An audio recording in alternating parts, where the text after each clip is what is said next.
ರಾಷ್ಟ್ರೀಯ ಕಾನೂನು ಸೇವಾ ಪ್ರಾಧಿಕಾರ ಮತ್ತು ರಾಜ್ಯ ಕಾನೂನು ಸೇವಾ ಪ್ರಾಧಿಕಾರ ಬೆಂಗಳೂರು ಇವರುಗಳ ನಿರ್ದೇಶನದಂತೆ ದಿನಾಂಕ 14/3/2026 ಬೀದರ್ ಜಿಲ್ಲೆಯಾದ್ಯಂತ ಎಲ್ಲ ನ್ಯಾಯಾಲಯಗಳಲ್ಲಿ ರಾಷ್ಟ್ರೀಯ ಲೋಕಾದಾಲತನ್ನು ನಾವು ಆಯೋಜನೆ ಮಾಡಿದ್ದೆವು. ಸದರಿ ಈ ವರ್ಷದ ಮೊದಲನೇ ರಾಷ್ಟ್ರೀಯ ಲೋಕಾದಾಲತ್ನಲ್ಲಿ ಒಟ್ಟು 66,440 ಪ್ರಕರಣಗಳನ್ನು ನಾವು ಇತ್ಯರ್ಥಪಡಿಸಿದ್ದೇವೆ. ಅವುಗಳಲ್ಲಿ ನ್ಯಾಯಾಲಯದ ಬಾಕಿ ಇರುವ ಪ್ರಕರಣಗಳು 11,869 ಪ್ರಕರಣಗಳನ್ನು ನಾವು ಈ ಒಂದು ರಾಜ್ಯ ಸಂಧಾನ ಮೂಲಕ ಇತ್ಯರ್ಥಪಡಿಸಿದ್ದೇವೆ. ಹಾಗೂ ಒಟ್ಟು 13,16,90,209 ಪರಿಹಾರ ಹಣವನ್ನು ಕಕ್ಷಿದಾರರಿಗೆ ಒದಗಿಸಿಕೊಟ್ಟಿದ್ದೇವೆ. ಆಮೇಲೆ ಒಟ್ಟು 54,571 ರಾಜ್ಯ ಪೂರ್ವ ಪ್ರಕರಣಗಳನ್ನು ನಾವು ಈ ಒಂದು ರಾಷ್ಟ್ರೀಯ ಲೋಕಾದಾಲತ್ನಲ್ಲಿ ರಾಜ್ಯ ಸಂಧಾನ ಮಾಡೋದ್ರ ಮೂಲಕ ಇತ್ಯರ್ಥಪಡಿಸಿದ್ದೇವೆ. ವಿಶೇಷವಾಗಿ ಈ ಒಂದು ರಾಷ್ಟ್ರೀಯ ಲೋಕಾದಾಲತ್ನಲ್ಲಿ ನಾವು ಜಿಲ್ಲೆಯಲ್ಲಿ ಒಟ್ಟು 19 ಬೆಂಚುಗಳನ್ನು ರಚನೆ ಮಾಡಿದ್ದೆವು. ಪ್ರತಿ ನ್ಯಾಯಾಲಯದಲ್ಲಿ ಒಂದೊಂದು ಬೆಂಚು ಮತ್ತು ಸದರಿ ಒಂದು ಬೆಂಚ್ನಲ್ಲಿ ವಕೀಲರು ಸಂಧಾನಕಾರರು ಈ ಒಂದು ರಾಷ್ಟ್ರೀಯ ಲೋಕಾದಾಲತ್ನಲ್ಲಿ ಸಿಟ್ಟಿಂಗ್ ಮಾಡಿ ಈ ಒಂದು ಜಿಲ್ಲೆಯಲ್ಲಿ ಅತ್ಯಂತ ಹೆಚ್ಚಿನ ಪ್ರಕರಣಗಳನ್ನು ಇತ್ಯರ್ಥಪಡಿಸಿದ್ದೇವೆ. ಅದರಂತೆ ಈ ರಾಷ್ಟ್ರೀಯ ಲೋಕಾದಾಲತ್ನಲ್ಲಿ ವಿಶೇಷವಾಗಿ ಏನಂತಂದರೆ 5 ಅಂದರೆ ಅಟೆಂಡನ್ಲಿ ಕೌಟುಂಬಿಕ ವ್ಯಾಜ್ಯಗಳನ್ನು ನಾವು ರಾಜ್ಯ ಸಂಧಾನದ ಮೂಲಕ 5 ಜೋಡಿಗಳನ್ನು ಒಂದು ಮಾಡಿದ್ದೇವೆ. ಮತ್ತು 23 ಹಳೆಯ ಪ್ರಕರಣಗಳನ್ನು ಈ ಒಂದು ಲೋಕಾದಾಲತ್ನಲ್ಲಿ ಇತ್ಯರ್ಥಪಡಿಸಿದ್ದೇವೆ. ಮತ್ತು 12 ಪ್ರಕರಣಗಳು ಸೀನಿಯರ್ ಸಿಟಿಜನ್ ಪ್ರಕರಣಗಳನ್ನು ನಾವು ಈ ಒಂದು ರಾಷ್ಟ್ರೀಯ ಲೋಕಾದಾಲತ್ನಲ್ಲಿ ಇತ್ಯರ್ಥಪಡಿಸಿದ್ದೇವೆ. ಒಟ್ಟಿನಲ್ಲಿ ಈ ಒಂದು ರಾಷ್ಟ್ರೀಯ ಲೋಕಾದಾಲತ್ನಿಂದಾಗಿ ಕಕ್ಷಿದಾರರಿಗೆ ಶೀಘ್ರತೆಯಲ್ಲಿ ನ್ಯಾಯ ಸಿಕ್ಕಿದೆ ಮತ್ತು ಈ ರಾಷ್ಟ್ರೀಯ ಲೋಕಾದಾಲತ್ನಿಂದಾಗಿ ಕಕ್ಷಿದಾರರಿಗೆ ಹಣ ಮತ್ತು ಸಮಯ ಉಳಿತಾಯ ಆಗುತ್ತೆ ಮತ್ತು ಕಕ್ಷಿದಾರ ನಡುವೆ ಸುಮಧುರ ಬಾಂಧವ್ಯ ಉಂಟಾಗಿ ನಮ್ಮ ವ್ಯಾಜ್ಯಗಳನ್ನು ಶೀಘ್ರತೆಯಲ್ಲಿ ಇತ್ಯರ್ಥಪಡಿಸಿ ನ್ಯಾಯದಾನ ಮಾಡಲಿಕ್ಕೆ ಒಂದು ಅನುಕೂಲ ಆಗಿದೆ ಅಂತ ಹೇಳ್ಬೋದು. ಈ ಒಂದು ರಾಷ್ಟ್ರೀಯ ಲೋಕಾದಾಲತ್ನಲ್ಲಿ ಎಲ್ಲ ಮಾಧ್ಯಮದವರು ಕೂಡ ಮುಂಬರುವ ರಾಷ್ಟ್ರೀಯ ಲೋಕಾದಾಲತ್ನಲ್ಲಿ ಕೂಡ ಹೆಚ್ಚಿನ ಪ್ರಚಾರವನ್ನು ಪಡಿಸಿ ಈ ರಾಷ್ಟ್ರೀಯ ಲೋಕಾದಾಲತನ್ನು ಸದುಪಯೋಗಪಡಿಸಬೇಕೆಂದು ಸಾರ್ವಜನಿಕರಲ್ಲಿ ತಾವು ಈ ಒಂದು ವಿಚಾರಪಡಿಸುವಂಥ ಈ ಮೂಲಕ ನಾನು ತಮ್ಮನ್ನು ಕೇಳಿಕೊಳ್ತೇನೆ.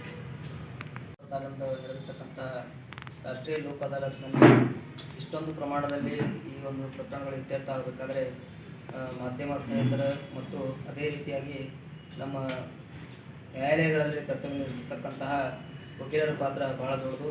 ಅವರೆಲ್ಲರೂ ಕೂಡ ನಾನು ಈ ಸಂದರ್ಭದಲ್ಲಿ ಧನ್ಯವಾದಗಳನ್ನು ಹೆಚ್ಚಿಕೊಡ್ತೇನೆ. ಅದೇ ರೀತಿಯಾಗಿ ಈ ಒಂದು ಲೋಕ ಅದಾಲತ್ ಯಶಸ್ವಿ ಆಗಬೇಕಾದ್ರೆ ಅಲ್ಲಿ ವಕೀಲರು ನ್ಯಾಯಾಧೀಶರು ಅಷ್ಟೇ ಅಲ್ಲದೆ ಪೊಲೀಸ್ ಅಧಿಕಾರಿಗಳಿರ್ಬೋದು ಮತ್ತು ಕಕ್ಷಿಗಾರರಲ್ಲಿ ಆ ರೀತಿಯಾದಂಥ ಒಂದು ಮನಸ್ಥಿತಿ ಬಂದರೆ ಮಾತ್ರ ಒಂದು ರಾಷ್ಟ್ರೀಯ ಲೋಕ ಅದಾಲತ್ ಒಂದು ಯಶಸ್ವಿ ಆಗಲಿಕ್ಕೆ ಸಾಧ್ಯ.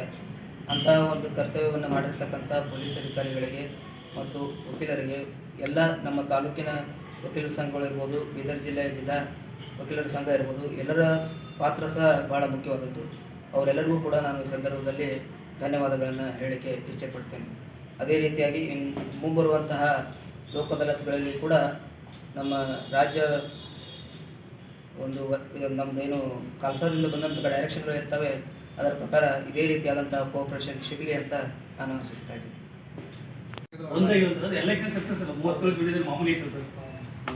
ಅದಕ್ಕೆ ಅದು ಒಂದೇ ದಿವಸದ ಎಫರ್ಟ್ ಇರೋದಿಲ್ಲ.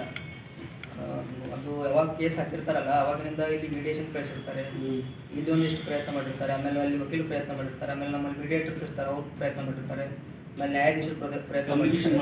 ಯಾಕಂದ್ರೆ ಅವರು ಫ್ಯಾಮಿಲಿಗಳಲ್ಲಿ ಡಿಸ್ಪ್ಯೂಟ್ ಇದ್ದಾಗ ಅವರು ಮನೆಯಲ್ಲೆಲ್ಲ ಮಾತುಕತೆ ಮಾಡಿರ್ತಾರೆ, ಬಟ್ ಅಲ್ಲೇನೋ ಒಂದು ಯಶಸ್ವಿಯಾಗಿರಲ್ಲ ಅನ್ನೋ ಕಾರಣಕ್ಕೆ ಕೋರ್ಟಿಗೆ ಬಂದಿರ್ತಾರೆ.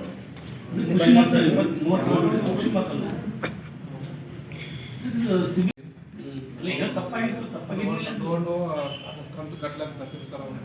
ಅವ್ರ ರೂಲ್ಸ್ ಪ್ರಕಾರ ಅವರು ಏನೇ ಮಾಡಿ ಇಂಟ್ರೆಸ್ಟ್ ಜಾಸ್ತಿ ಮಾಡ್ತಾರೆ. ಬಟ್ ಅದು ಕಕ್ಷಿಗಾರ ಸ್ವಲ್ಪ ಅನುಕೂಲ ಆಗ್ತದೆ.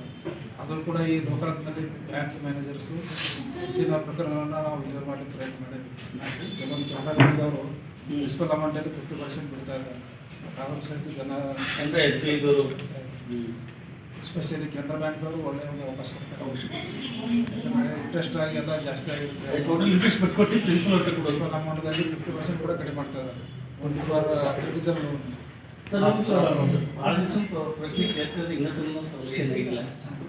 ಕೆಲವೊಂದು ಪ್ರೈವೇಟ್ ಆಸ್ಪತ್ರೆಯಲ್ಲಿ ನಾನು ಮೊದಲು ಹೇಳ್ತಾ ಬಂದೀನಿ ಅದಕ್ಕೊಂದು ನಿಗದಿತ ಶಕ್ತಲ್ಲ ಇಂತಿಷ್ಟು ಸ್ವರೂಪ ಇಂತಿಷ್ಟು ಕೆಲವೊಂದು ಹೆಸರು ಹೇಳಲ್ಲ ಕೆಲವೊಂದು 24 ತಾಸು ಸತ್ತಿದ್ರು ದುಡ್ಡು ಸಿ ಮಾಡಿದ್ರು ನನ್ನ ಹೆಸರು ಹೇಳಲ್ಲ ಆಸ್ಪತ್ರೆ ಹೆಸರು ಹೇಳಲ್ಲ ಅಲ್ಲ ನೀವು ಮತ್ತೊಂದ್ಸಲ ಹೇಳಿ ಒಂದ್ಸಲ ಸರ್ ನಿಗಾ ಹೊಡೆದು ನೋಡಿ ಒಂದು ಏನು ನಡೀತಾ ಇದೆ ಅಂತ 6 ತಿಂಗಳು ಹೇಳ್ತಿದ್ದೀನಿ ಸರ್ ನಿಮಗೆ ಅದ್ರ ಬಗ್ಗೆ ನಿಮ್ಮ ಹತ್ರ ಏನೂ ಕ್ಲಾರಿಟಿ ಕೊಟ್ಟಿಲ್ಲ ಆಮೇಲೆ ಬರ್ತ್ ಸರ್ಟಿಫಿಕೇಟ್ ಹೇಳಿ ಅಲ್ಲಿ ಜನನ ಪ್ರೈವೇಟಲ್ಲಿ ಬಟ್ CMC ಬಂದರೆ ಬರ್ತೆ ಸಿಗಲ್ಲ